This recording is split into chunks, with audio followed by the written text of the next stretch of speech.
On va passer maintenant l'autoconsommation vue des financeurs, sur quelles exigences, avec Sylvie Perrin et Nicolas Rochon. Donc c'est important sur nos objets aujourd'hui de savoir est-ce qu'on peut les financer comme d'autres actifs de production photovoltaïque ou pas. C'est une question qui se pose. Donc la contrainte est la même, demi-heure de présentation à deux et un quart d'heure de questions-réponses. Merci à vous. Je ne sais pas qui commence.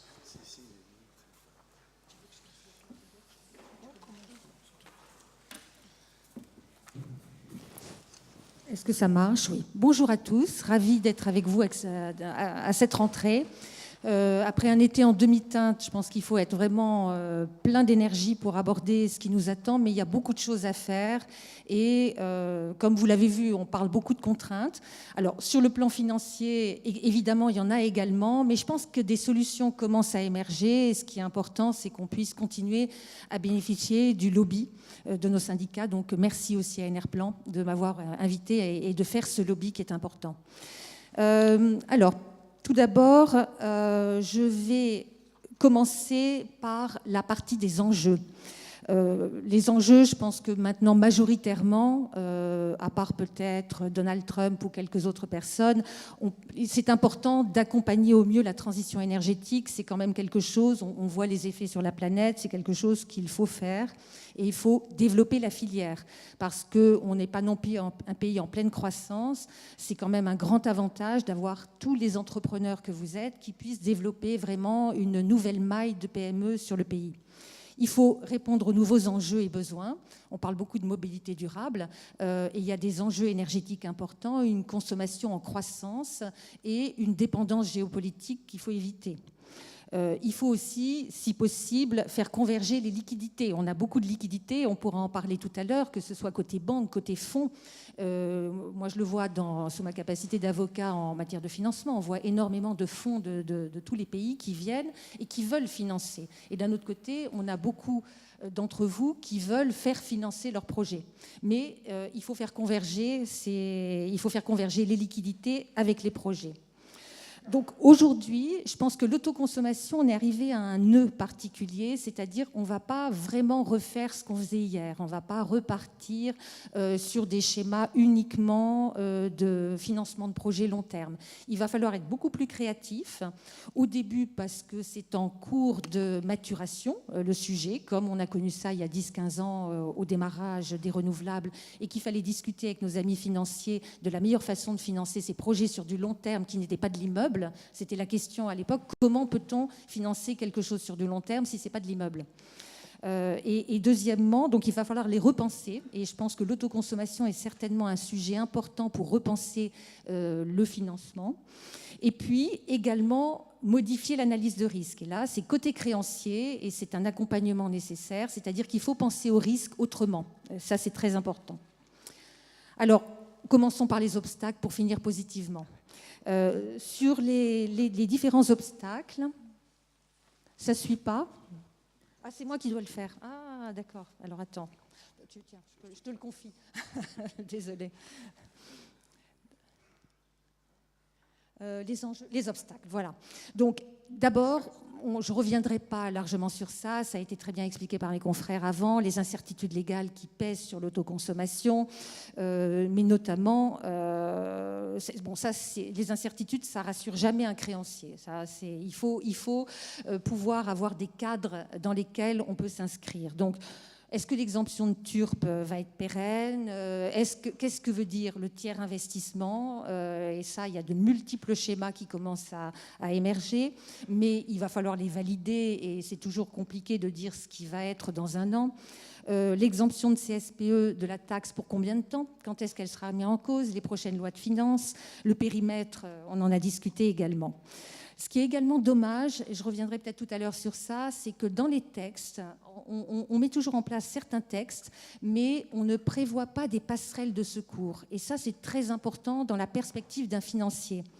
Vous mettez en place un projet d'autoconsommation individuelle, ce n'est pas nécessairement simple, surtout si c'est un particulier ou si c'est une toute petite entreprise qui n'a pas les reins solides pour porter un financement sur 15 ans. ou qui n'a pas quelqu'un qui va l'accompagner sur ce projet-là, d'autant plus que les tailles sont réduites. Pourquoi pas de passerelle? Pourquoi ne pas avoir de passerelle entre différentes choses? On passe de l'individuel très facilement au marché, sans avoir à tout refaire, sans avoir à retravailler le programme de développement d'un projet. Pourquoi ne pas passer aussi de l'individuel au collectif? Parce qu'on sait que ça va se déployer. Donc une installation individuelle pourrait se raccorder au collectif. Et là, je pense qu'il faut aussi un petit peu pousser dans l'aspect lobby sur le fait d'avoir des passerelles. Pourquoi? Parce que pour la banque, s'il y a des vraies passerelles qui existent, ça permet de voir dans la durée. Et c'est ce qu'il faut. C'est-à-dire que tout le monde est convaincu que les besoins d'énergie seront croissants. En tout cas, dans les années à venir, seront croissants. Donc on en aura des besoins. Personne ne sait vraiment, sauf Poëri, quel sera le prix de l'énergie. Donc voilà, il faut également, ça c'est une incertitude. Mais par contre, si on donne de la visibilité aux financiers, on facilite ces investissements-là. Ensuite, je disais, bon, il va falloir commencer, ce que j'aime bien dire, à faire des trous dans la raquette et faire des exceptions à l'ensemble des projets dans lesquels on pourrait être exempté de taxes. Et ça, c'est une action de lobby à mener, mais que mène également Enerplan. Alors ensuite, sur la taille des projets, la première chose aussi qui ennuie les financiers, c'est que vous avez des tout petits projets. Comment venir financer un projet de 50, 100 kilos, même 250 de façon unitaire? Ça fait passer beaucoup de temps, finalement quasiment autant qu'un projet de 4-5 mégawatts. Donc ça c'est une difficulté. Ensuite, ce qu'on a vu, c'est après les premiers appels d'offres, les banquiers ont examiné, les financiers ont examiné les modèles, mais les projets ne passaient pas le test rendement investisseur. Donc vous imaginez bien que si ça ne passe pas le test du rendement investisseur, ça passera encore moins le test du rendement de banque. Peut-être certains avaient déposé sans prendre en compte la SCSPE, peut-être il y avait différentes raisons pour lesquelles les BP ne marchaient pas, mais ce n'est peut-être pas étonnant que l'appel d'offres suivant n'ait pas été très productif. Ensuite, les garanties qui peuvent être offertes sur les projets de petite taille, soit c'est fait par un gros acteur qui n'a aucun problème à se financer, soit c'est fait par un petit acteur, et là, les sûretés, on commence à toucher dans le dur, parce que quel type de sûreté on peut donner? On n'est pas sur un immeuble, on va pas donner, ça ne va pas être une hypothèque d'immeuble, donc il faut trouver d'autres modes. Et puis ensuite, qu'est-ce qu'on remarque aujourd'hui, c'est que les gros projets d'autoconsommation qui se mettent en place sont financés majoritairement par fonds propres, donc par des acteurs qui peuvent les porter. Et malheureusement, à cause des contraintes dont on a parlé, les projets d'autoconsommation collective sont trop rares. Ensuite, il y a quand même d'autres obstacles aussi, parce que le banquier aime bien la relation client. Or, les nouveaux acteurs vont être finalement ceux sur lesquels les banquiers vont regarder, faire leur analyse de crédit. Or, ce sont des acteurs multiples qu'ils ne connaissent pas. Aujourd'hui, ils travaillent avec des producteurs dans le renouvelable. On a toute une série de PME, petites ou grandes, ou même de grands groupes, qui sont très productifs et qui ont aidé à ce développement des mégawattheures éoliens, solaires et autres en France. Mais maintenant, la banque, c'est plus face à eux qu'elle doit regarder, c'est plus leur risque de crédit, mais c'est vraiment ces nouveaux, ce que j'appelle ces conso-producteurs, qui vont être les nouvelles contreparties. Donc vous avez une PME locale, vous allez installer sur leur toiture des panneaux solaires, et la banque, elle sera très contente, elle a l'habitude de travailler avec vous, mais elle veut savoir qui va payer finalement le revenu, le loyer, quelle que soit la modalité de paiement de l'énergie, on aura une autre partie. Et avoir une autre partie, c'est avoir un autre client, c'est avoir d'autres KYC, c'est-à-dire toutes les politiques de Know Your Customer. Donc il faut mettre dans la boucle une autre partie, et des parties pour des petits projets, pas des parties avec lesquelles on est en train de bâtir une relation long terme. Donc ça, c'est aussi une contrainte. Et ensuite, c'est un nouvel acteur, c'est-à-dire déjà une relation banque-client, c'est pas toujours facile. Quand vous ajoutez un agrégateur, ça se complique un peu. Quand vous avez l'IP6, l'ONM et qu'on vérifie la solvabilité, ça fait déjà du financement de projets complexes. Quand vous rajoutez en plus l'étape de celui qui va être le conso-producteur, ça fait un échelon de plus pour un projet plus petit. Donc, contraintes de ce côté-là.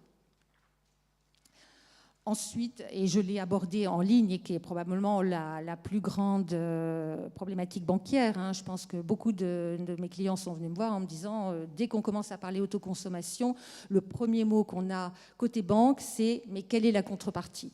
Donc, comme je vous disais, c'est le conso-producteur. Alors, c'est vrai que c'est un changement également pour les banques. Je pense que les banques vont s'adapter. Ça peut être lent, mais elles ne le feront qu'avec l'aide des lobbies, des textes et des acteurs producteurs que vous êtes dans le renouvelable. Tout d'abord parce que c'est pas pareil de passer d'une opération 15-20 ans avec une garantie sur un tarif payé par EDF, même si EDF n'est pas l'entreprise la plus solvable du monde, elle a quand même encore les reins solides. Donc d'avoir une créance sur EDF à une créance sur quelqu'un d'autre qui n'a probablement pas les moyens de l'investissement. C'est-à-dire que le prêt qui va être mis en place sera largement supérieur aux capacités de la contrepartie à rembourser. Alors qu'avant, c'était tout simplement un prêt adossé à une créance EDF, donc avec un risque calculé, une notation, quelque chose d'assez visible, compréhensible, et surtout une vraie couverture du risque. Or, vous le savez, par exemple, les banquiers ne peuvent pas entrer dans des opérations de financement si ils ne sont pas backés. Et ils ne peuvent pas entrer, ils ont vu leur responsabilité engagée quand ils ont prêté plus que des personnes ne pouvaient payer au-delà des moyens. Donc ça, c'est un point important. Ensuite, donc la décision pour apporter un crédit, ça va être principalement sur la capacité du projet à générer de l'électricité et à générer de l'électricité sur toute la durée du financement. Donc, si on ne peut pas regarder la contrepartie, il faudra regarder la capacité du projet à générer des revenus et pour faire face à toutes les dépenses, exploitation, maintenance, et puis aussi, bien sûr, service de la dette, service des investisseurs. Dans un schéma aussi d'autoconsommation, les financeurs vont se trouver confrontés à une fin anticipée. Une entreprise quitte un site, cette entreprise, il n'y a pas de nouveaux utilisateurs, ou l'entreprise, c'est une papeterie qui fait faillite, il n'y a plus de revenus, il n'y a plus d'énergie, et comme je disais tout à l'heure, il n'y a pas de passerelle, on ne peut pas transférer cette énergie qui pourrait continuer à être produite pour une utilisation. Ce qui est un peu absurde, parce que finalement, on a de l'énergie qui est produite, on n'a pas d'utilisateurs sur place, mais on en a plein autour. Voilà. Donc ça, aujourd'hui, encore, c'est une contrainte. Alors, comment, je pense qu'il faut que je fasse un peu rapidement pour laisser la place à Nicolas, comment les surmonter? Alors là, c'est vraiment, c'est trop court pour entrer dans les détails, mais c'est vraiment quelques pistes à vous donner, quelques pistes de réflexion, et puis surtout que vous ne soyez pas pessimiste, parce que je pense que de toute façon, c'est une révolution à venir et on y arrive.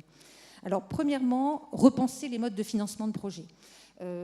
Très probablement, sauf dans certains cas, avec des grands acteurs, on ne va pas faire de l'autoconsommation avec un financement de projet classique sans recours. Ça ne ferait pas vraiment sens, sauf dans des dispositions particulières exceptionnelles, mais ça ne devrait pas être la majorité des cas. Parce qu'il y a une diversité et donc il va falloir utiliser aussi la créativité, la boîte à outils financière pour panacher les solutions de financement. Alors, on a le financement immobilier. Certaines banques se sont déjà positionnées en disant « nous, on interviendra sur les projets d'autoconsommation individuelle ou collective dès lors qu'on pourra en même temps avoir une hypothèque sur l'immeuble sous-jacent ». Donc, le mieux, c'est des immeubles neufs. On construit un immeuble neuf, on installe des panneaux pour l'autoconsommation et tous les nouveaux bâtiments, dans ce cas-là, ça sera couvert par un crédit global qui permettra également d'amortir la partie immobilière au-dessus et d'avoir des sûretés. Le schéma du financement immobilier, probablement, sera le plus simple parce qu'il est le plus simple à appréhender côté banque. Il y aura des financements conso. Vous êtes un consommateur avec suffisamment d'argent pour vous faire installer et investir dans des panneaux en toiture. Alors je parle surtout de panneaux parce que c'est vrai qu'on n'a pas vu encore, on a vu un ou deux projets avec des éoliennes, mais très peu encore, et un avec un projet biomasse. Mais en tout cas, dans l'émergence que je vois, c'est pour ça que je parle plutôt du PV. Dans ce cas-là, financement conso, vous le financez sur une certaine durée, éventuellement vous le refinancez et vous faites des lignes de consommation revolving revolving, si vous avez les revenus, s'il n'y a pas quelqu'un qui est au chômage pour les individuels et si l'entreprise perdure. Ça, c'est aussi une possibilité, c'est-à-dire que l'installateur-producteur aide à trouver ce financement-là. Ensuite, vous avez le leasing, on en a parlé tout à l'heure, leasing ou financement d'actifs. Donc, vous allez avoir des montages locatifs qui peuvent être mis en place, on l'a évoqué tout à l'heure, des montages locatifs, leasing, financiers avec des banques ou avec des fonds réglementés ou des fonds qui ont une autorisation de faire des opérations de location financière qui permettra aussi d'apporter les fonds. Et là, on sera, pareil, toujours, bon, les contreparties ne changeront pas sur ce risque, mais c'est une utilisation qu'on peut avoir. Et puis après, on peut aussi, un peu comme dans le modèle du financement d'actifs qui est en train de changer, bouger. C'est-à-dire, on n'évalue plus un actif, on n'évalue plus véritablement un projet, est-ce que le projet est bien, mais on va évaluer une capacité de produire de l'énergie, parce que la vraie valeur, c'est l'énergie. C'est cette énergie dont on a besoin et on sait qu'elle va être utile. Donc, moi, je vais financer une capacité d'énergie. Qui va apporter cette capacité d'énergie, qui va la produire et qui va la financer. Donc là, on entre plus dans un mode de financement de services qui n'est pas connu dans le monde du financement de projet, qui commence à être assez standardisé maintenant dans les financements d'actifs. Donc, plusieurs types de financements sont possibles. Et puis après, vous pouvez avoir recours à une diversité d'acteurs. Alors j'ai plutôt mentionné les banques parce que Nicolas est avec moi et qu'il parlera des fonds, mais vous avez les fonds qui justement permettent soit d'être aux côtés de ces projets pendant toute la durée, soit simplement pendant des durées courtes pour permettre d'accélérer et de rendre du financement long terme. Et là, vous avez plusieurs modèles de financement qui existent. Vous avez aussi des fonds un peu innovants, c'est-à-dire qui sont des fonds à risque et qui prennent des poches de risque. Donc dans l'autoconsommation, vous avez l'idée d'installer une dizaine de projets. Ben, finalement, vous prenez une petite quote-part qui va être du risque pour démarrer et pour avoir la trésorerie pour vous lancer et pour le faire. Donc un panachage de solutions et d'utilisation des acteurs de la place est important. Probablement, sauf cas plus exceptionnel, utiliser ce panachage pour des projets plus compliqués à monter parce que chacun des financiers a une analyse de ses propres risques. Elle a un coût différent, mais elle a aussi une analyse de ses risques. Donc ça peut être utile de le faire. Attention au temps. Attention au temps. Attention. Bon, alors... En fait, on s'est mis d'accord, il parlera un peu moins. Il m'a donné un petit bout. Donc, il me reste 2 slides, non 3, mais je vais les faire rapidement. Donc, sur la bancabilité... Ah, oui, accroître la bancabilité, voilà. Donc, ce qui est important déjà dans le financement, c'est de réussir probablement avec des investisseurs à agréger des projets. Parce que plus vous agrégez, plus vous mutualisez, vous avez un foisonnement, plus ce sera facile de les financer avec les banques. Pourquoi ? Parce que vous aurez la taille critique qui justifie que les équipes travaillent dessus et vous pourrez mutualiser les risques, notamment de contrepartie. S'il y a un projet qui est défaillant, voilà, ils ne seront probablement pas tous défaillants et vous pouvez avoir un portefeuille. Il faut aussi penser à des financements qui allient, comme je vous disais tout à l'heure, des tranches différentes, des tranches court terme, long terme. Il faut faire un panachage des dettes. Ensuite, il faut repenser le schéma contractuel et les garanties. Pour les garanties, d'abord, il y a la solidité du contrat et les garanties pertinentes. Solidité du contrat, c'est vraiment quelles vont être les bonnes solutions de substitution pour permettre que les choses se poursuivent dans le temps une fois que la contrepartie a disparu. Permettre la poursuite du projet. Anticiper aussi les cessions d'immeubles. Quelqu'un part, il y a des cessions d'immeubles, il y a des choses à faire, il y a des techniques, il y a des registres fonciers sur lesquels on peut travailler pour sécuriser les banquiers. Et les garanties pertinentes, parce qu'aujourd'hui, je fais du financement, je représente des banques, mais je pense que certaines garanties demandées ne sont pas pertinentes. Et d'ailleurs, je le dis généralement à mes clients, faire un bail amphithéotique sur faire une hypothèque sur un bail amphithéotique, je ne vois pas grand l'intérêt. Alors, on va dire, il y a des sûretés défensives, c'est habituel, c'est un paquet usuel, mais quand on fait l'analyse au fond, c'est pas nécessairement important, comme même aujourd'hui, vous avez quand même des banques qui acceptent la remise en cause des droits réels. Est-ce qu'on a véritablement besoin pour financer un projet que le banquier sache que le producteur a un droit réel ? Pas nécessairement. Il existe d'autres façons de sécuriser ce risque-là plutôt que d'avoir un droit réel avec une hypothèque. Ça doit changer et ça devrait changer sur l'autoconsommation. Et puis, il faut penser aux assurances et situations assurantielles.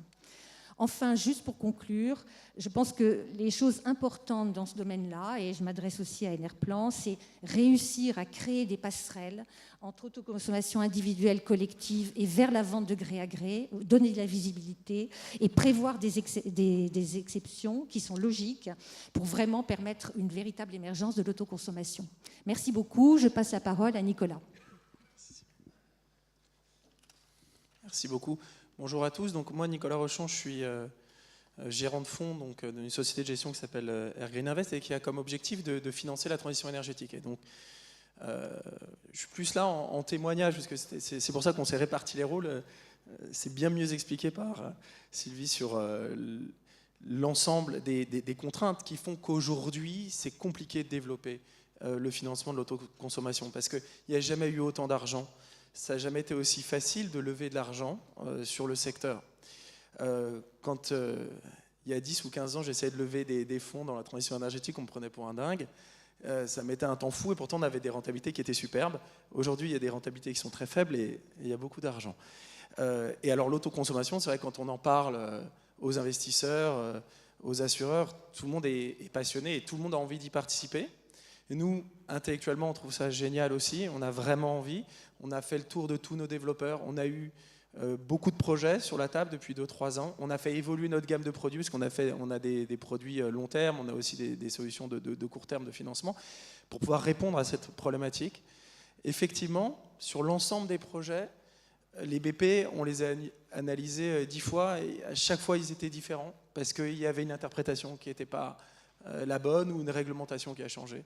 Et donc, oui, les problèmes principaux aujourd'hui, c'est effectivement la taille, mais ce n'est pas un problème parce qu'on peut faire des grappes et on peut le trouver. C'est le cadre juridique, mais tous les points qui ont été présentés avant, ils sont tous, on peut tous les résoudre. Il y a juste une seule problématique aujourd'hui, c'est la rentabilité. Parce qu'en réalité, les seuls projets qui sont rentables dans l'autoconsommation, c'est ceux qui sont sans tiers investisseurs. C'est ceux où il n'y a pas la CSPE. Parce que quand il y a la CSPE, ça vous revient à 13 cents du kilowattheure, quoi. Et aujourd'hui, c'est pas rentable à 13 cents du kilowattheure. C'est aussi simple que ça. Et tant que vous aurez des projets à 13 cents du kilowattheure en collectif, bah, ça va être très dur d'avoir des tiers investisseurs. Vous n'allez pas pouvoir faire le système de grappe. Et je ne parle pas de tous les autres problèmes qui vont être l'analyse du PPA, de la contrepartie dont on a parlé précédemment, qui sont effectivement des freins plus importants que quand on avait un feed-in tarif avec EDF sur 20 ans qui était très simple à analyser. Mais déjà, qui va vouloir installer ou racheter son électricité en signant un PPA avec un tiers investisseur, ce qui pourrait se faire sur du collectif, à 13 cents du kilowattheure en payant la CSPE? En fait, quasiment personne. Donc, qu'est-ce qui se passe aujourd'hui dans tous les projets qu'on nous a soumis et toutes les ambitions de nos partenaires développeurs qui veulent être producteurs? C'est que l'ensemble des projets, 90%, ont été autofinancés par les utilisateurs. Et pourquoi? Parce que soit c'était un peu cher, mais c'est une question d'image et il n'y avait pas de problématique pour eux, soit le schéma contractuel ne permettait pas, sinon ils devaient payer beaucoup plus cher. Donc je pense qu'il faut revenir à la base, au fondement, c'est comment on fait pour que l'autoconsommation soit rentable. Parce que si elle n'est pas rentable, il n'y aura pas de vrai développement, donc il y aura toujours une industrie qui va se développer un petit peu, mais ça ne permettra pas l'essor. Donc ça, c'est le vrai sujet.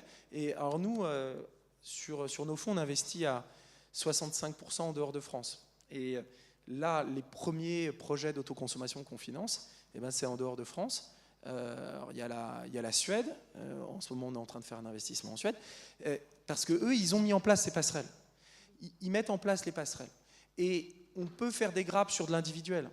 on peut produire, alors oui, c'est vrai que on voit bien, l'individuel, il va consommer finalement 15 à 20% de l'énergie qu'il produit vraiment sur son toit, parce qu'il l'utilise pas parce que ça produit vraiment plus la journée que quand lui l'utilise. Mais à partir du moment où il n'y a pas de frein réglementaire et qu'on peut faire des grappes d'individuels, là ça se finance sans aucun problème. Et on arrive à avoir des coûts de production qui sont attractifs, parce qu'aujourd'hui, nous, ce qu'on voit, c'est quand il n'y a pas les taxes et sur tous les BP qu'on analyse, on arrive sur du 70 € du mégawattheure, 70-80. Donc là, il n'y a pas de problème, ça se finance. Et il y a un intérêt pour tout le monde. Et donc, je suis convaincu que sur le moyen terme, de toute façon, l'autoconsommation va se développer de façon importante, que ça va être une part importante de nos investissements dans les fonds. Mais il faut constater qu'aujourd'hui, c'est très faible. On avait beaucoup d'espoir, déjà, je me rappelle l'année dernière, suite à la conférence qui avait été faite, on s'était dit vraiment, on en aura dans nos portefeuilles, et donc ce n'est pas encore le cas. Et c'est vraiment pas une question d'argent disponible, de façon de le mettre, parce qu'il y a toutes les solutions aujourd'hui sur le marché, comme le disait. Il y a tout, il y a le bridge, on est capable de prendre du risque, on peut le faire sur du long terme. Il y a vraiment une volonté aussi de s'adapter aux conditions de marché, d'être dans la réalité. Et donc, finalement, je pense que les investisseurs, que ce soit institutionnels et les fonds derrière, sont prêts à prendre des vrais risques corporate et sur le PPA corporate. Alors, ça demande beaucoup plus de travail et de temps, parce qu'il y a une vraie analyse.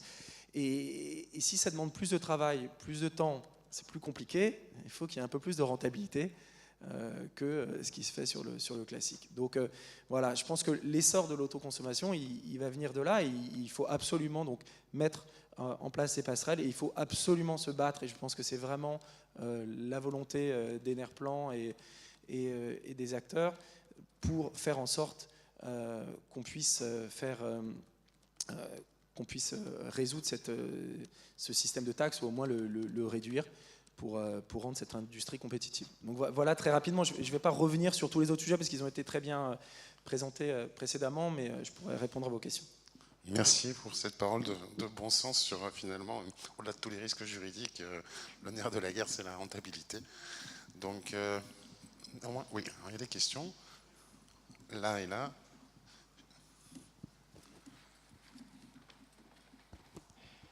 Oui, bonjour, Benjamin Dupelou, BCM Énergie Planète Oui. J'ai une question pour chacun. Donc la première question pour Air Green, c'est si vous pouvez nous parler un peu plus des grappes d'individuels. C'est la première question. La deuxième pour Madame Perrin. J'ai vu passer il y a un an un financement de projet sur un portefeuille de 10 000 toitures à 9 kW. Et j'ai trouvé ça intéressant, puisqu'en termes de granularité, on arrive sur des choses qui sont petites. Alors certes, c'était en tarif de rachat en revente. Non, ce n'était pas en autoconsommation. Mais donc on a fait déjà un premier pas en termes de granularité d'un point de vue financement de projet. Et est-ce qu'on pourrait penser qu'il y aurait un deuxième pas qui pourrait arriver avec sans le tarif de rachat garanti 20 ans EDF-OA. Donc si vous pouvez nous faire éventuellement un retour sur ce financement et puis ce que vous pensez comme évolution. Merci. Alors, en effet, ça sera rapide sur ma question, mais je pense que les financements de graves de projets qui ne sont pas en autoconsommation, ça se fait. Il y a des gros financements, refinancements. Et ce qui est intéressant aussi, dans un des financements qu'on a fait, deux qu'on a fait l'année dernière, il y avait même, sur certains, il n'y avait pas de bail amphithéotique, il y avait du bail civil en partie. Mais on peut faire plein de choses quand on a une multitude de projets. La question, c'est surtout de gérer les coûts du projet dans le cas d'un financement de projet sans recours. Mais multiplier une grappe comme ça, financer une grappe comme ça, avec un financement sans recours, créance EDF ou tarif d'achat, ça ne pose pas de problème, ça peut se faire et des banques le font. Donc, mais ça, ce n'est pas l'autoconsommation, parce que l'autoconsommation, c'est autre chose. Qui va payer ? C'est ça la question du banquier.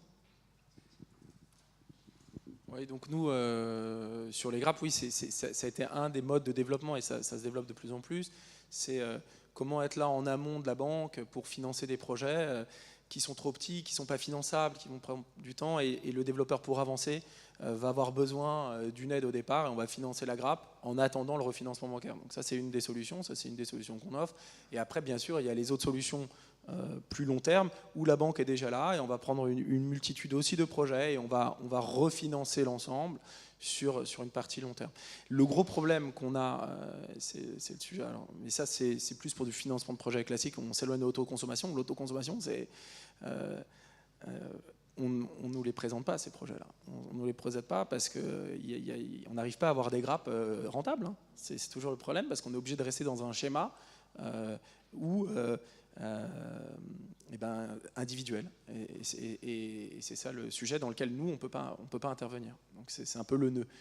Mais c'est évident qu'il va y avoir ce financement, et c'est la base, et c'est comme ça que ça se passe en Suède, hein, le sujet sur lequel qu'on analyse, c'est exactement ce sujet de grappe en individuel qui devient avoir une taille critique et qui permet d'être financé beaucoup plus facilement par les banques et par les fonds. Bonjour, Jean-François Moreau, Chambre d'agriculture, Pays de la Loire. Sur la notion de grappe, on a vu que sur la revente totale, sur des projets en revente totale, on a pu, avec des agriculteurs, réaliser des SAS photovoltaïques pour financer les projets et qu'on ait un peu plus de poids. Est-ce que ce type de schéma pourrait se retrouver sur des projets autoconsommation?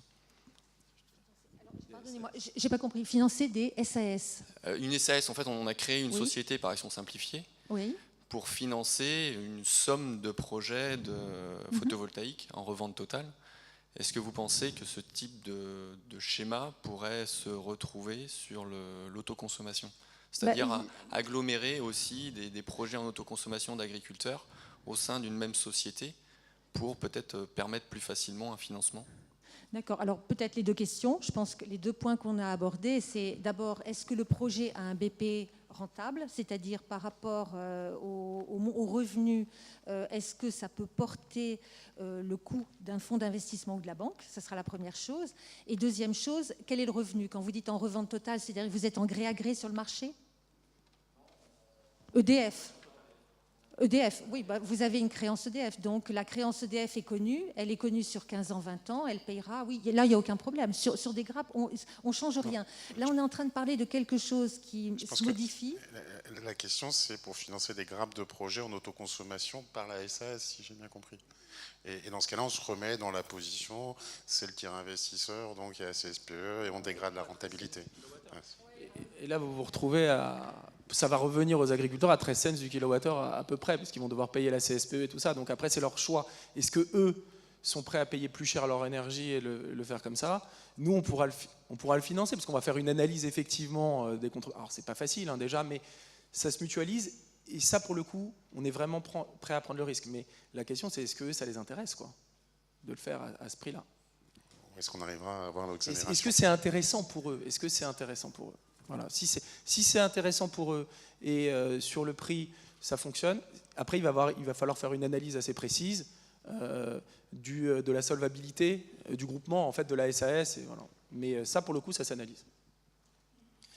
Oui, une question complémentaire. Donald François, Sérénissone Énergie, pour Monsieur Rochon. Donc, à propos de ces 13 centimes du kilowattheure. Dans une hypothèse, l'hypothèse aujourd'hui de l'autoconsommation, c'est qu'on sait que les infrastructures, les coûts sont à la baisse, même s'ils commencent à se stabiliser. On n'a pas vraiment de visibilité sur le prix de l'énergie réseau tel qu'il sera dans 10 ans. J'étais curieux de savoir, pour les investisseurs, est-ce que vous spéculez sur l'augmentation du prix de l'électricité? Parce qu'un opérateur, c'est l'idée que je souhaite développer, de développer des projets en autoconsommation collective en revendant l'énergie aux bénéficiaires à un tarif, pourquoi pas indexé à un prix marché. Et dans ce contexte-là, le 13 centimes d'aujourd'hui pourrait être 16 centimes dans 2 ans parce que le prix de l'énergie réseau est à 19 ou 20. On sait qu'il va augmenter, on ne sait pas de combien. Et voilà, les suppositions, notamment de l'ADEME, sont probablement très conservatrices par rapport à la réalité de l'augmentation du prix. Donc ma question, c'est est-ce que vous avez aujourd'hui des modèles ou des hypothèses sur cette augmentation du prix de l'électricité réseau? Alors oui, c'est la base de tous nos investissements, parce que même au-delà de l'autoconsommation, sur tous nos projets, il y a une vie après le contrat EDF pendant 5-10 ans où on revend en marché. Donc là, on analyse. Ça dépend énormément de la région dans laquelle vous êtes. Ce n'est pas simplement le pays, mais aussi c'est la région. Donc nous, on pense qu'il y a plus une pression déflationniste sur les prix de l'énergie à moyen et long terme qu'une augmentation des prix. Donc c'est vrai qu'on a du mal à anticiper une hausse des prix et donc à spéculer sur la hausse des prix. Et parce que avec l'augmentation importante, notamment des solutions d'énergie renouvelable, on voit qu'il y a une sorte de pression déflationniste sur les prix. La France, c'est vrai que c'est un schéma un peu plus différent. Et puis, de toute façon, on ne sait plus trop ce qui va se passer sur l'énergie en France, si on va continuer à développer le nucléaire massivement ou si on va en sortir. Mais si vous regardez l'Espagne, il y a des développements énormes en photovoltaïque. Et donc, il y a une chute du prix qui est anticipée dans 10 ans, qui est assez importante. Après, ça remonte doucement. Mais ça c'est un vrai sujet. Donc, et puis, la vraie question, c'est... oui, il y a le prix moyen, mais c'est quand est-ce que je produis de l'énergie et à quel moment je le vends. Et c'est ça le vrai point. Le vrai point, c'est que nous, on regarde sur le moyen terme, le prix moyen augmente, mais en réalité, le retour et le prix de vente de sa centrale diminue, et souvent 20% en dessous du prix moyen, parce qu'il y a une grande partie où vous vendez à zéro votre énergie, parce que vous êtes en surproduction et il n'y a pas de besoin. Ça, c'est le vrai sujet. Et donc, c'est vrai qu'aujourd'hui, à part avoir une boule de cristal, savoir exactement les nouvelles capacités de stockage, comment ça va se passer, le coût, bon, voilà, il y a beaucoup d'incertitudes. Donc, c'est un peu compliqué de spéculer là-dessus. Et en tout cas, on va pas aller trop sur ce sujet-là, quoi. Mais donc après, vous avez des organismes, hein, vous regardez Pöyry, vous regardez les différents.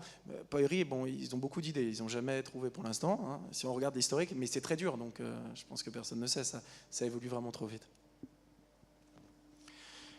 Oui, Laurent Coste de la coopérative Ferme de Figeac. Je voudrais revenir sur la notion de grappe en individuel. C'est vrai que dans le passé, on a fait financer par des banquiers beaucoup de projets sur le principe de la mutualisation et du partage de risques. Est-ce qu'on ne pourrait pas imaginer que plusieurs consommateurs individuels, comme ça, notre consommation individuelle, se portent caution solidaire entre eux, hein, pour sécuriser le financement? Évidemment, je dirais, en termes d'analyse de risque, c'est mieux, mais il y a un problème juridique aussi, c'est-à-dire qu'il va falloir créer quand même l'intérêt de chacun à couvrir les autres. Et puis, qu'est-ce qui se passe si finalement certains sont défaillants, les autres ont à payer, et que des consommateurs, si vous êtes sur des consommateurs, hein, vous êtes sur des personnes privées, dans ce cas-là, vont devant les tribunaux pour dire mais c'est beaucoup trop lourd pour nous, parce que malgré tout, quand je pense à Perspective Banque, ils doivent s'assurer, malgré ce type de caution, que chaque personne qui cautionne est en mesure de payer l'intégralité et de couvrir sa caution. Si chacun n'a pas la possibilité de payer, ça serait un risque pour la banque, par exemple, d'autoriser ce charge, et pour un investisseur également. Donc il y a quand même un risque juridique. Donc il faut voir la couverture. Si vous en avez 2 ou 3 individus qui ne sont pas trop solvables et tous les autres, oui, et que c'est quelque chose de collectif et que... Voilà. Après, ça se travaille, mais ce n'est pas si évident que ça, même sur le plan juridique, pour couvrir la banque. Oui, bonjour, Dan Popovic, Apollon Solar. Moi, j'avais 2 questions. Donc, la première, elle est liée au seuil de rentabilité, en fait, en dessous duquel ce n'est pas la peine qu'on vous contacte, en quelque sorte. Et la deuxième question, c'est est-ce qu'on peut tenir compte aussi du fait qu'une centrale solaire, quelle qu'elle soit, aujourd'hui, peut produire au-delà de 20 ans? Donc, est-ce qu'on peut tenir compte, même lorsqu'il y a un tarif de rachat, par exemple, sur une période fixe, c'est-à-dire 20 ans, qu'on va toujours produire de l'année 20 à l'année 30, et que ce montant, ce productible, pourrait être revendu sur le réseau au tarif réseau, par exemple 6 centimes ou 4 centimes du kilowattheure, pour améliorer le seuil de rentabilité justement d'un projet qui peut être poussé à 30 ans pour le financer? On s'éloigne un peu de l'autoconsommation, mais je réponds avec plaisir. Sur la centrale, après 20 ans, oui, bien sûr, dans tous les modèles, nous, on a des hypothèses à 25 ou 30 ans. Après, ça dépend des baux que vous avez et de la capacité d'exploiter. Et donc là, c'est valorisé, et donc on peut prendre en compte tout ça dans les capacités de remboursement. Donc ça, c'est le sujet. Après, la rentabilité de l'exploitant, en fait, c'est pas trop... nous, on va pas trop regarder ça, on va regarder sa capacité à rembourser, quoi. Et après, vous, c'est à quel prix vous êtes capable de payer. Aujourd'hui, des systèmes de mezzanine en France, si vous faites du bridge, donc avant du financement bancaire très court, vous allez avoir environ entre 5 et 7%. Si vous allez faire de la mezzanine sur du long terme, aujourd'hui, vous avez entre 5,5 et 7,5%. Voilà. Après, ça dépend de la décote que vous avez. Bon, il y a plein de mécanismes, on pourra en reparler si vous voulez, plus en détail. Mais c'est vrai qu'on s'éloigne un peu de l'autoconso là. Hein.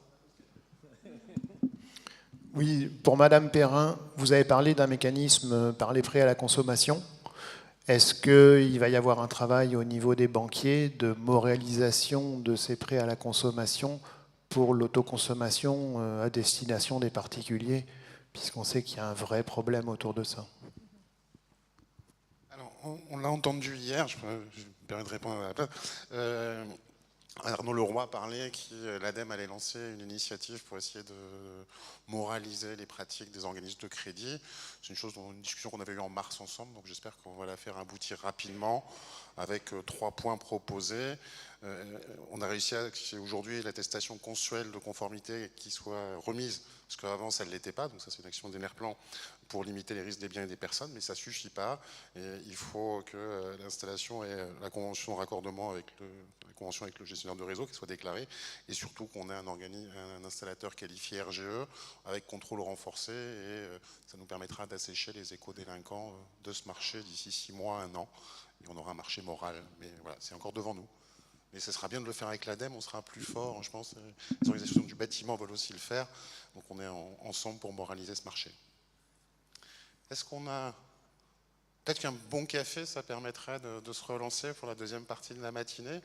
Ça donne une demi-heure. Restons là au café, donc on est à votre disposition. Donc voilà, on a échange conviviaux. Je vous demande tous d'être de retour d'ici demi-heure pour qu'on puisse faire les 2 ateliers en suivant et d'applaudir nos intervenants. Merci.